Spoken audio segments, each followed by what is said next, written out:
Hello. Today I'm snuggling up on my couch to read to you. We are on chapter 4. Roy's mother made him stay home all weekend to make sure there was no delayed reaction to the golf ball bonking. Though his head felt fine, he didn't sleep well either Saturday night or Sunday night. On the way to school Monday morning, his mother asked what was bothering him.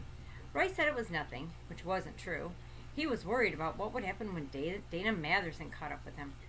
But Dana was nowhere to be seen at Trace Middle. Called in sick, Garrett reported. He claimed to have inside information, owing to his mother's high-ranking position as a guidance counselor. Dude, what'd you do to that poor guy? I heard there was guts all over the bus. That's not true. I heard you pounded him so hard, he'll need plastic surgery to put it back where it belongs. Yeah, right. Roy rolled his eyes. Garrett made a fart noise through his teeth. Hey, everybody in school is talking about this. Talking about you, Eberhardt. Great. They were standing in the hall after homeroom waiting for the first period bell. Garrett said, Now they think you're a tough guy. Who does? Why? Roy didn't want to be thought of as tough. He didn't particularly want to be thought of at all. He just wanted to blend in quietly and not be noticed, like a bug on a riverbank. They think you're tough, Garrett went on. Nobody's ever slugged a Matherson before. Apparently, Dana had 3 older brothers, none of whom was remembered fondly at Trace Middle. What'd you put in your apology letter? Dear Dana, please don't break every bone in my body.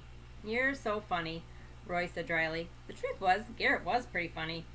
What do you think that girl is going to do next time he sees you? He said to Roy. I was you, I'd start thinking about plastic surgery myself so that Dana wouldn't recognize me. Seriously, man.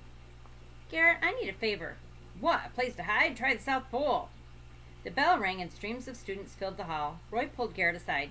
There's a tall girl with curly blonde hair. She wears red glasses. Garrett looked alarmed. Don't tell me. Tell you what? You've got the hots for Beatrice Leap? That's her name? Roy figured it had been at least 100 years since anyone had named their daughter Beatrice. No wonder she was such a sorehead. What do you want to know about her? Garrett said, All I know is that I know enough to stay out of her way. She's a major soccer jock, Garrett said, with a major attitude. I can't believe you got the hots for her. I don't even know her, Roy protested. She's hacked off at me for some crazy reason, and I'm just trying to figure out why. Garrett groaned. First Dana Matherson, now Beatrice the Bear. You got a death wish, Tex? Tell me about her. What's her story? Not now. We're going to be late for class. Come on, Roy said. Please?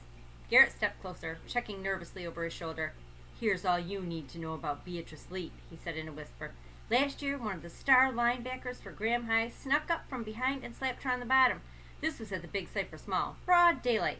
Beatrice chased that guy down and heaved him into the fountain. Broke his collarbone in 3 places. Out for the season. No way, said Roy. Maybe you ought to think about Catholic school. Roy gave a hollow laugh. Too bad we're Methodists. Then convert, dude, Garrett said. Seriously. Officer David DeLinkle looked forward to getting up early to scout the construction site. It was a welcome break from his daily routine, which offered few opportunities for real surveillance. Usually that was left to the detectives. Although Officer DeLinkle liked the town of Coconut Cove, he had become bored with his job, which mostly involved traffic enforcement. He had joined the police force because he wanted to solve crimes and arrest criminals. Except for the occasional drunk driver, Officer DeLinkle rarely got to lock up anybody. The handcuffs clipped to his belt were as shiny and unscratched as the day he joined the force almost 2 years earlier. Vandalism and trespassing weren't big-time crimes, but Officer DeLinkle was intrigued by the continuing pattern of mischief at the future site of Mother Paula's All-American Pancake House. He had a hunch that the culprit, or culprits, intended something more serious than juvenile pranks. Since the police chief was getting pressure to stop the incidents, Officer DeLinkle knew that catching the vandals would be a feather in his cap, and possibly the first step toward a promotion. His long-term career goal was to become a detective, and the Mother Paula case was a chance to show he had the right stuff. On the first Monday after the alligator episode, Officer DeLinkle set his alarm clock for 5 a.m. He rolled out of bed, took a shower, toasted himself a bagel, and headed out for the construction site. It was still dark when he arrived. 3 times he circled the block and saw nothing unusual except for a garbage truck. The streets were empty. The police radio was quiet as well. Not much happened in Coconut Cove before dawn. Or after dawn, for that matter, Officer DeLinkle mused. He parked the squad car next to Leroy Granite's work trailer and waited for the sun to rise. It promised to be a pretty morning. The sky looked clear with a rim of pink in the east. Officer DeLinkle wished he'd brought a thermos of coffee because he wasn't accustomed to getting up so early. Once he caught himself sagging behind the steering wheel, so he slapped briskly at his cheeks in order to stay awake. Peering through the fuzzy early morning gray, Officer DeLinkle thought he saw movement in the open field ahead of him. He flicked on the squad car's headlights, and there, on the grassy mound, marked by a freshly planted survey stake, stood a pair of burrowing owls. Curly hadn't been kidding. They were the dinkiest owls that Officer Delinko had ever seen, only 8 or 9 inches tall. They were dark brown with spotted wings, whitish throats, and piercing amber eyes. Officer Delinko wasn't a bird watcher, but he was intrigued by the toy-sized owls. For several moments they stared at the car, their big eyes blinking uncertainly. Then they took off, chattering to each other as they swooped low over the scrub. Hoping he hadn't scared the birds away from their nest, Officer Delinko turned off his headlights. He rubbed his heavy eyelids and propped his head against the inside of the car window. The glass felt cool against his skin. A mosquito buzzed around his nose, but he was too sleepy to swipe at it. Soon he nodded off, and the next thing he heard was the radio crackle of the dispatcher's voice, routinely asking for his location. Officer Delinko fumbled for the microphone and recited the address of the construction site. 10-4, the dispatcher said, signing off. Officer Delinko gradually roused himself. The squad car was hot, but oddly, it looked darker outside now than when he'd first arrived. So dark, in fact, that he couldn't see anything. Not even the construction trailer. In a fleeting moment of dread, Officer Delinko wondered if it was already the next night. Was it possible he'd accidentally slept through the whole day? Just then, something smacked against the squad car. Pow! Then came another smack and another. A steady, invisible pounding. Officer Delinko grabbed for his gun, but it wouldn't come out of his holster. The seatbelt was in the way. As he struggled to unstrap himself, the car door flew open and a white blast of sunlight hit him in the face. He shielded his eyes and, remembering what they'd taught him at the academy, shouted, "Police officer! Police officer!" "Yeah, could have fooled me." It was Curly, the sullen construction foreman. "What's the matter? Didn't you hear me knocking?" Officer Delinko tried to gather his senses. "Guess I fell asleep. Did something happen?" Curly sighed. "Get out and see for yourself." The patrolman emerged into the glaring daylight. "Oh, no," he muttered. "Oh, yeah," Curly said. While Officer Delinko had been dozing, somebody had sprayed all the windows of his squad car with black paint. "What time is it?" he asked Curly. 9:30. Officer Delinko let out an involuntary whimper. 9:30? He touched his finger to the windshield. The paint was dry. "My car!" he said despondently.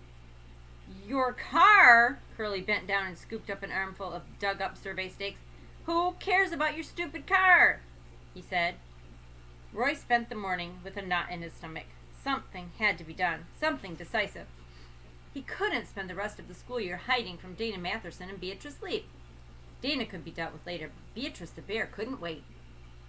At lunchtime, Roy spotted her across the cafeteria. She was sitting with 3 other girls from the soccer team. They looked lanky and tough, though not as formidable as Beatrice. Taking a deep breath, Roy walked over and sat at the same table. Beatrice glared in seething disbelief, while her friends regarded him with amusement and kept eating. "What is your problem?" Beatrice demanded. In one hand was the barbecued pork sandwich suspended between the tray and her sneering mouth. "I think you're the one with the problem," Roy smiled, even though he was nervous. Beatrice's soccer friends were impressed. They set down their forks and waited to see what was coming next. Roy plowed ahead. "Beatrice," he began, "I've got no idea why you're mad about what happened on the bus. You're not the one who got choked, and you're not the one who got punched in the nose, so I'm only going to say this once. If I did something to upset you, I'm sorry. It wasn't on purpose." Evidently, no one had ever spoken to Beatrice so forthrightly, for she appeared to be in a state of shock. Her sandwich remained fixed in midair, the barbecue sauce trickling down her fingers. "How much do you weigh?" Roy asked, not unpleasantly. "What?" Beatrice stammered. "Well, I weigh exactly 94 pounds, Roy said, "and I'll bet you're at least 105. One of Beatrice's friends giggled, and Beatrice shot her a scowl. "Which means you could probably knock me around the cafeteria all day long, but it wouldn't prove a darn thing," Roy said. "Next time you've got a problem, just tell me, and then we'll sit down and talk about it like civilized human beings, okay?" "Civilized," Beatrice repeated, gazing at Roy over the rims of her glasses. Roy's eyes flickered to her hand, which was now dripping flat globs of barbecue sauce. Soggy chunks of bun and meat were visible between clenched fingers. She had squeezed the sandwich so ferociously that it had disintegrated. One of the soccer girls leaned close to Roy. "Listen, Mouth, you best get out of here while you can. This is so not cool." Roy stood up calmly. "Beatrice, are we straight on this? If anything's bothering you, now's the time to tell me." Beatrice the bear dropped the remains of her sandwich on the plate and wiped her hands with the water paper napkins. She didn't say a word. Whatever. Roy made a point of smiling again. I'm glad we had this chance to get to know each other a little better. Then he walked to the other side of the cafeteria and sat down, alone, to eat his lunch. Garrett snuck into his mother's office and copied the address off the master enrollment sheet. It cost Roy $1.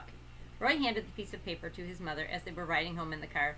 I need to stop here, he told her. Mrs. Eberhardt glanced at the paper and said, All right, Roy, it's on our way. She assumed the address belonged to one of Roy's friends and that he was picking up a textbook or a homework assignment. As they pulled into the driveway of the house, Roy said, This'll only take a minute. I'll be right back. Dana Matherson's mother answered the door. She looked a lot like her son, which was unfortunate. Dana home? Roy asked. Who are you? I go to school with him. Mrs. Matherson grunted, turned around, and yelled Dana's name. Roy was glad that she didn't invite him inside. Soon he heard heavy footsteps, and Dana himself filled the doorway. He wore long blue pajamas that would have fit a polar bear. A mound of thick gauze, cross-hatched by shiny white tape, occupied the center of his face. Both eyes were badly swollen and ringed with purple bruising. Roy stood speechless. It was hard to believe that one punch had done so much damage. Dana glared down at him and in a pinched nasal voice said, I am not believing this. Don't worry, I just came to give you something. Roy handed him the envelope containing the apology letter. What is it? Dana asked suspiciously. Go ahead, open it. Dana's mother appeared behind him. Who is he? She asked Dana. What's he want? Never mind, Dana mumbled. Roy piped up. I'm the one your son tried to strangle the other day. I'm the one who slugged him. Dana's shoulders stiffened. His mother clucked in amusement. You've got to be kidding. This little twerp is the one that messed up your face? I came to apologize. It's all in the letter. Roy pointed at the envelope clutched in Dana's right hand. Let me see. Mrs. Matherson reached over her son's shoulder, but he pulled away and crumpled the envelope in his fist. Get lost, cowgirl, he snarled at Roy. Me and you will settle up when I get back to school. When Roy returned to the car, his mother asked, Why are those two people wrestling on the porch? The one in the pajamas is the kid who tried to choke me on the bus. The other one, that's his mother. They're fighting over my apology letter. Oh, Mrs. Eberhardt thoughtfully watched the strange scene through the car window.